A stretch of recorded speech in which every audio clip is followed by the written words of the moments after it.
I received this letter from a mom. Can't remember if it was email or text. She said, 3 months ago, bedtime in our home with our 4 young boys was getting so out of hand and stressful that I would look for excuses to leave the house during that time so my husband would take care of all of it.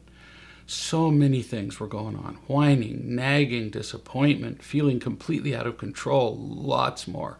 I couldn't stand it anymore, she said. You can just feel the electricity through the probably text. It was bad. The home from hell. And then Mom added, she said, a side note, it's incredible to me that right now in this moment, after things have changed, I have to rack my brain to even remember why things were so bad. That's how much things have improved. Like, wow.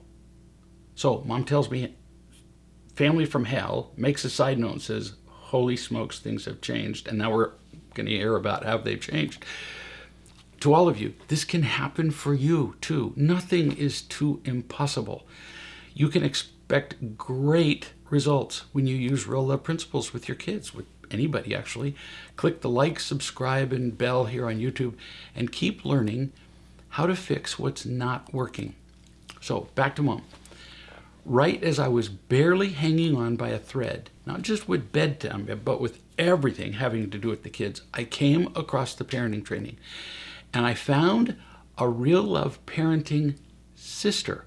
She loved me unconditionally and taught me how to be a happy person first, then a loving mother, a sister, in other words, who had taken the training and learned how to feel loved and was helping this mom to feel loved and how to parent her kids. So back to Mom.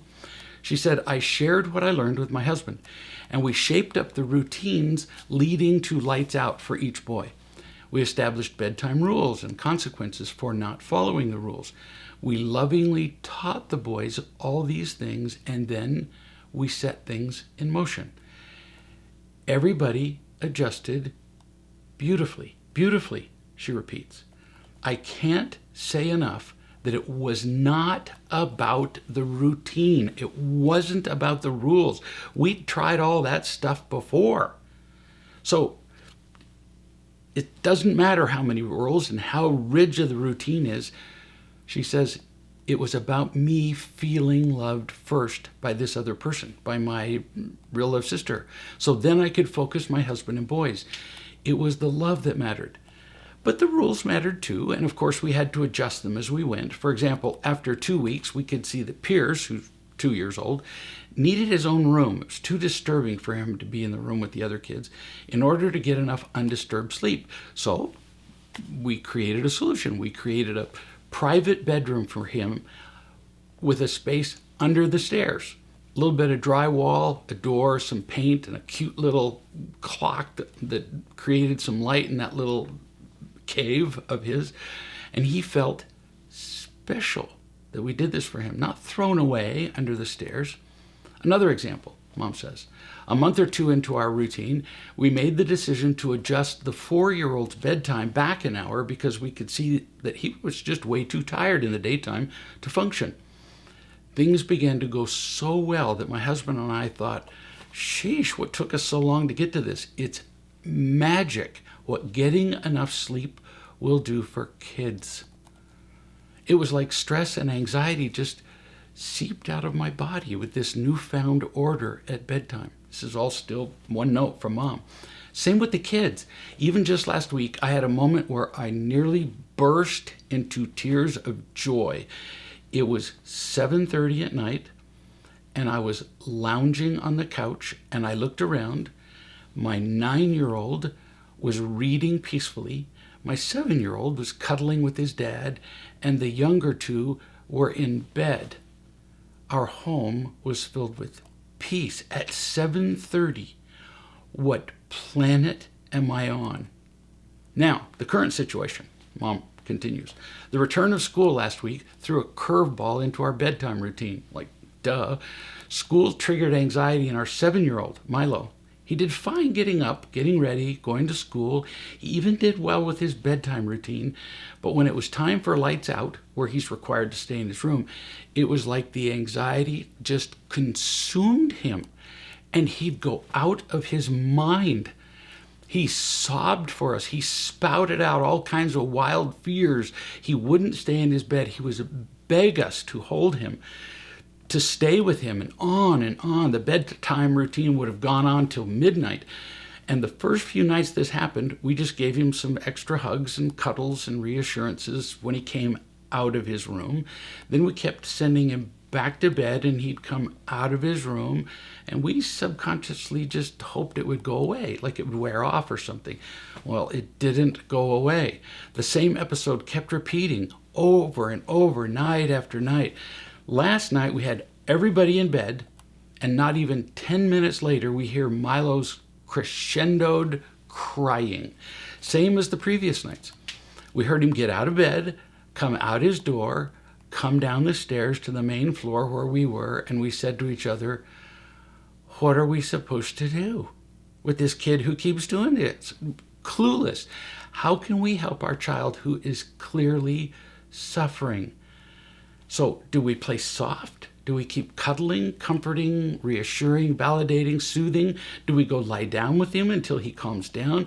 Do we play hard with sternness and tell him to knock it off with the crying and whining and take his bedding away, which is one consequence we've tried in the past for leaving the room after the lights are out? Or maybe we do something in between, or we go back and forth. We did not know what to do. How do we help our boy? Well, lucky us, Mom says, we have a real love sister who unconditionally loves us and is a wise parent to us. So I texted her with the situation that we were right in the middle of, and she texted back with exactly what to do. It was quite simple. Milo needed us, me, the mom, and his dad, to be rock solid. Be the rock, she said. He needed stability. He needed order in his universe. In addition to our love, loving alone's not enough. The rock. So she told us, zero bending on the bedtime rules. None. Not rigid and hard, just solid, like a rock. Big difference. That was the answer. I listened to her, and I grabbed, this is still Mom, I grabbed a piece of webbing from the garage, put Milo in his room, tied one end of the webbing around his doorknob and the other end to the staircase, which made it impossible for him to open his door. You can do that with webbing or a lock or whatever. Mom says Milo was still sobbing inside, and when he tried to open the door, he discovered that he couldn't. And then he went ballistic. He went completely nuts, off the rails, shouting, sobbing, pounding. And right there is where I would always have given in. I would have thought, I can't let my precious boy suffer. But my real love sister helped me every step of the way through all of this. So I didn't make a move. I didn't even speak. I just stood there doing what my sister told me to do. More sobbing, more screaming. And then he tried speaking as calmly as he could between the choked back tears, and he'd say, Mom, now children are going to use the parenting training against you. Here's an example. And this little 6-year-old, 4-year-old said, Mom, I don't feel loved. Mom, I need you here. Mom, please come to me. And Mom says, I was torn up. I wanted to rescue him, but I listened to my sister who had been through this before. I did not move. I did not speak. And then silence. I sat there in wonder. It was fascinating to me that just 5 or 10 minutes ago, I had no idea what to do in this situation. I did not know how to help my child. I could not see the best road to take. And then I got instructions from somebody who'd been there, who could see what to do. I trusted her, and I made a different choice. And it was only then, after listening to her and choosing differently, that I started to see things more clearly, like fog dissipating right before my eyes. Milo's fear and anxious episodes had caught me off guard. So we had kind of let the bedtime rules of the home slip. For several nights in a row, we tolerated him leaving his room after lights out. We let that happen. We listened to his whining. We gave him extra hugs, repeatedly sent him back to bed without any consequences for rules being broken. Without realizing it, we were allowing exceptions and creating instability in his life. I've always wanted the best for my kids. In this situation, all I wanted was to help my son with his anxiety in the best way I could. What I couldn't see and didn't understand was that what he needed was stability, not my sympathy. He needed a rock in his world that didn't move when he kicked out or fell over. I didn't see that these anxious episodes were actually Milo unconsciously testing our stability as parents, unconsciously. Like testing the solidness of a chair before sitting down and completely relaxing in it. Still mom talking here. Unconditional love and rock solid stability create safety and peace in the home, not giving in and being sympathetic. What safety can rules provide if they're not in effect at all times? If rules are not solid, the world would be unstable. In that moment that I trusted my sister and made a different choice, I started seeing clearly that our love and stability were what would actually heal Milo's anxiety. Not a sleep aid or calming oil or a pill or me holding him all night long, which he would have let me do, not making exceptions or excuses, not allowing him to drop out of school, which we considered, and certainly not yelling at him to cut it out and suck it up. No, what he needs is calm, loving, unwavering parents who parent. How about that? Now, what happened next? Mom's still writing. This morning, this was a long text. The morning after the epic breakdown, Milo woke up chipper and fine, like the previous night's screaming hadn't even happened. I greeted him and I hugged him and I asked him how he was feeling. And I said, "Did you like having your door locked last night?" Now, Mom is loving Milo and teaching him. Milo says, "No." Mom said, "Well, good news is that we never have to lock it again if you choose. It's your choice. Do you remember the lights out rule?" "Yeah," he said. She said, "It's simple as that. As long as you stay in your room when it's lights out, we will never have to lock your door again." And then Mom added, "Milo, I love you. I would gladly hold you all day and all night. In fact, if you got home from school and all you wanted me to do was hold you, I would. I'll hold you all evening, but after lights out time, I won't. You see that?" And Mom says that was the end of the conversation. He nodded and went about with his morning like nothing had happened. In the afternoon, I picked the boys up from school, Mom says. And she says, "Milo, how was school?" And he said, "Great." She said, "Did you feel any fear at school or stress?" Now remember, this is the kid who was knocked completely off his center by starting school for the first time. And he said, "No." And he went on to talk about, whatever. After dinner, we held a small family meeting, and I had drawn and cut out a few snapping crocodiles and scorpions and spiders and little puddles of toxic acid. I'm not sure how you draw a picture of toxic acid, but she says the boys love the idea of acid that burns through anything. It's a boy thing. Mom says I asked them how safe they would feel if occasionally Mom let a few snapping crocodiles in the house. Or if once in a while Dad put a few scorpions in their beds. Or if once a day I released a bunch of poisonous spiders in the house. Or if at random burning acid dripped from the ceilings. How safe would they feel? Not safe at all, they said, with their eyes glued on me.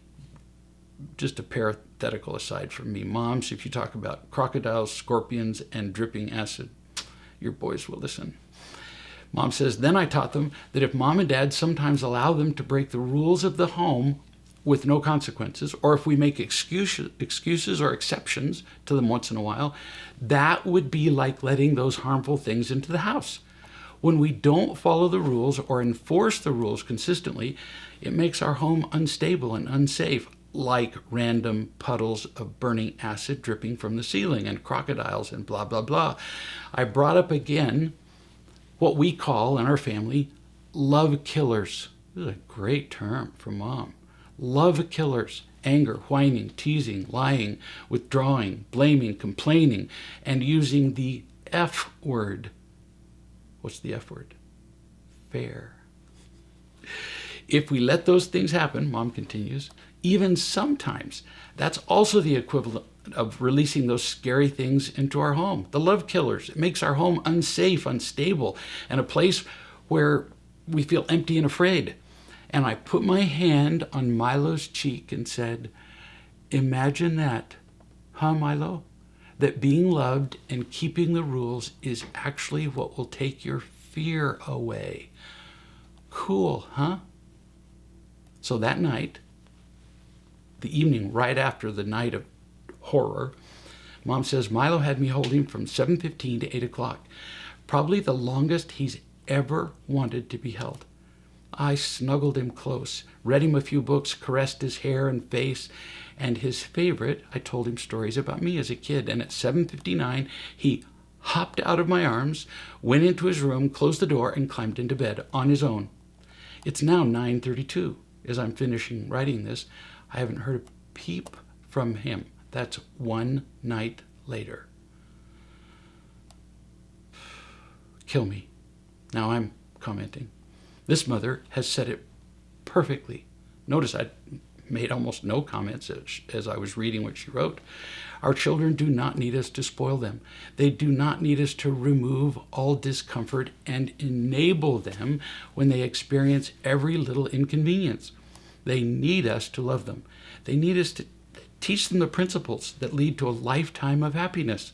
They need us to teach them how to be loving instead of whining, angry, teasing, and all that dumb stuff.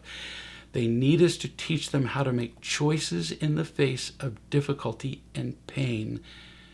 They need us to be the rock on which they can stand, where they feel stable and safe, where the world becomes manageable, not easy and comfortable. We can learn to do this. This mother learned to do this. So can you. Go to reallove.com and learn how.